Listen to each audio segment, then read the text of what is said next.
All right, well, now it's time to talk about direct mail. We talked about some different ways to market to sellers. We showed them a bunch of free ways to do marketing. Now we're going to talk about the most expensive way to market to sellers, and that's direct mail. Again, it's typically the most expensive marketing you'll do, but done properly, it can be one of the most effective ways to market, especially the way that we do it, the way that we teach it, and the mail pieces that we use. Now, I'm going to show you a couple of the sample mail pieces that we use here in a little bit. And I've talked a little bit about, or mentioned, the live training that we do. If you want to learn more about the live training that we do, the 3-day events we do, you can always go to leaseoptionclasses.com. You can go to leaseoptionclasses.com, see where we're speaking, where we're doing the live training, where we're doing the live events, and learn more about the training and everything that we have available there, and some of the free information that we've got there. So let's get going on direct mail here. Now, with direct mail, the 3 most important factors are the list, where you're getting the list, what the list consists of, the message, which is the mail piece, and the frequency. How often are you mailing it out? Those are the 3 most important factors: the list, the message, and the frequency. The message being the mail piece. So let's start with the list. Where are you going to get the list? Well, what we typically do is, if you don't have access, we can use Propelio for this. You can also use sources like Redfin or Zillow, but a lot of people that we work with use Propelio for this. But you can use like over 60 days on market, over 90 days on market. What that means is, when I say 60 DOM, that's days on market. So these sellers have had their house in the market for 60 days or 90 days, and they're becoming more and more desperate. They're looking more and more for a plan B. And we target these people with a list. We pull that list. That's where we're getting it from. We're going to target it with a very specific mail piece. Now, a lot of people that may be watching are wholesalers, and they may use something like ListSource or some other platform to pull, say, absentee owner high equity or out-of-state owner high equity. Well, for a lease purchase, you can use, say, absentee owner low equity. In other words, where the mortgage origination is, say, in the last 3 years. What that means is, if the mortgage origination is in the last 3 years and the owner lives as absentee owner or lives out of state, it means that either they're an investor or they're an accidental landlord. In other words, they bought this property to live in and had to move or something, and now they got an investment house. Or inherited it. Inherited it. But and that's a good list to pull. But that list of sellers of those properties aren't necessarily wanting to sell, right? That's just a list of properties that meet that criteria. Right. Whereas the list that we normally target, our primary list, is actually MLS agent realtor listed properties that have been listed for at least 60 to 90 days, and we're sending them a brochure, which nobody else is. Right. Or very few. And so when it comes to direct mail, on the list, like I said, you want to be a laser, not a chainsaw. In other words, you don't want to be all over the map. You want to go deep, not wide. And what do I mean by that? You're going to one of the mistakes that people make starting off with direct mail is, let's just say Houston, doesn't matter. Well, Houston's huge, right? And they say, well, I'm going to hit all these houses that fit this criteria, say over 30 days on market, whatever, 60 days on market. And they do all of Harris County, all over Houston. But then because the list is so big, they hit it one time. So what they did is they went wide, not deep. Right. Versus going to a specific area of, say, Houston, and pulling that list and hitting it 2, 3, 4, 5, 6, 7, 8 times. So now you're going deep, not wide. And because these people are going to see, this gets into the frequency, they're going to see your mail piece more and more. Right. And I know we didn't touch on it, but you kind of did just there, is how to identify your target area too, your farm market. So generally we're mailing to a county, right? To the entire county. But the best areas, if you could narrow it down to zip codes where there's nicer school districts, and nicer homes, that's where people, most families want to be at. And that's the area you could target if you want to be more laser focused. Because a mailing list like that in Houston, Texas, that county, I mean, you're probably spending a couple $1,000 just on that list. Oh, yeah. Yeah. And so you want to go deep, not wide. Be a laser, not a chainsaw. Now, I'm not going to show you Redfin. May be able to pull up some Propelio and access some things there later. But again, a lot of people use Propelio for this list or Redfin. Let's talk about the message, the mail piece. Now, again, you can, in the training that we have, the mail pieces we use different mail pieces, and they're included in the training. I'm going to pull them up here. Now, I don't know if you can see that okay. Here is just one side of a trifold brochure. So this is one of our most effective mail pieces that we've ever used. And I started using this many, many years ago, and I've made adjustments, and always make tweaks and adjustments to it. Actually, the one that we use right now is a little bit different than this one, actually, a couple of changes to it. But the point is it's heavy paper, like 100-pound paper, trifold brochure, color, costs about $1 a piece to create and mail, and the response rate to this is very, very high.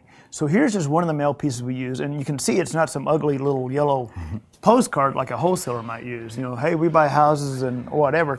It's hitting what are the challenges the seller faces. What is your current situation, and how a lease purchase helps.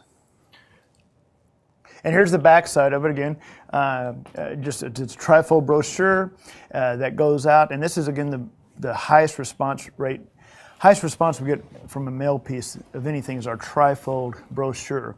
So what we're doing is we're pulling that list of say over 60, and we load it into our platform, send this mail piece out, and we're going to pull that list say every other week and mail this piece out.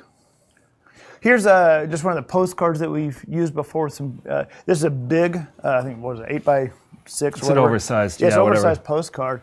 It costs about 60 cents or 55, 60 cents to print and mail this. It's a big color postcard that we use. So you can also use the trifold combined with some different postcards. But again, the point is you're not sending a mail piece to these homeowners that says we buy ugly houses. Right. And why we even have the postcard is, like you said, you don't want to be a chainsaw because every month you're going to be sending a mailing piece to the same list. You want to mix it up too. They already got the brochure. Here's a postcard. Here's something else. But as you said, the brochure is the most effective and always the first one we send. Right. And here's the back side of that postcard. Again, we've got a number of different postcards that we use. But the trifold brochure is definitely the most powerful. It definitely stands out in the mail, as well as these postcards because they're oversized in their color. And there's just another one right there. So one of the things that we've got we have a direct mail portal that we use where we can go on, our students can go on, upload the lists that they've pulled, and just pick up the mail piece like you saw now, hit a couple buttons, and send it out. When I started doing direct mail, I used to direct mail by hand, where I would actually write I had letters, and I would handwrite on the envelopes. Yeah. Oh my God, that took forever. But if you're going to do direct mail and yourself, as far as creating the postcards and mail them out yourself, overnight prints has always been the cheapest. Right. Yeah, and you could order, a stack of brochures off of like Vistaprint or something like that. Yeah. But then you still have to mail them yourself, with the bulk mail permit or the million stamps, whatever. Yeah, and so we just use our direct mail portal. You can use Click to Mail, but if you're going to do it yourself, overnight prints is probably the cheapest place to get your postcards, your brochures made. Let's talk about the frequency. So again, you're going to be pulling the list, the same criteria, about every 2 weeks. So you're hitting this every 2 weeks. There's a 7-touch rule.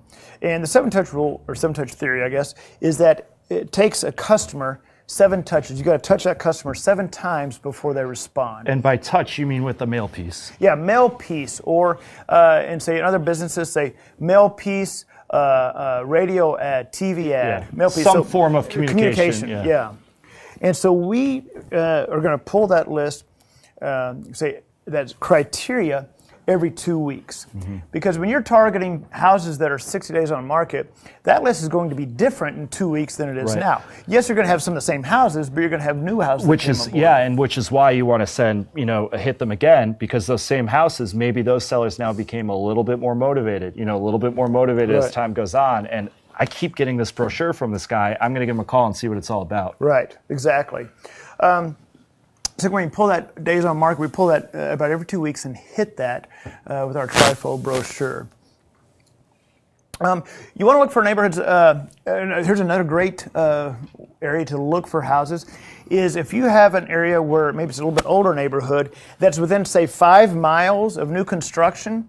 Well, what happens is the homeowners that live in the older houses that are trying to sell their house, they've got to compete with the new houses that are, say, within a 5 mile or so radius. Right. Well, how can they compete with that? Because the builders can, they offer them all kinds of incentives. They get to pick out the colors and the tile and this and that. Right. So if you can find neighborhoods that are, or find new construction and drive around and find where some of the older neighborhoods that are maybe 10, 15 years older or whatever, those houses, those homeowners have to compete with the new builders. Right. So that's a great area, and you can actually target that, that neighborhood by pulling a list. You can hit all the houses or just all the ones for sale in that area. But that's a great area to target is where homeowners have to compete with new construction. And the prices are always the same too, right? Yeah, it's you think, new construction is more expensive. I could get a good deal on an older house. No, because a lot of times the older house may be a little bit bigger yard, and the seller's like, well, this has more character, Right, and they're having to sell. They're having to compete with the builder. They're having to compete directly with the builder. So again, to wrap up on direct mail, the 3 most important factors are the list. How new is the list? Where are you getting it from? What list are you sending to? The message, the mail piece. What mail piece are you sending out? You don't want to send out a mail piece that contradicts what you're trying to do. So you don't send out a mail piece that says we buy ugly houses to a $500,000 home. Yeah, you don't want to send mixed signals, right? You don't want to be the one-stop shop. Like I could give you a cash offer, or we could do a lease purchase. Don't make it a Harry Potter novel where, there's 10 different methods of selling my house here. Just make it simple. If you're going to target houses for wholesale deals, keep that separate.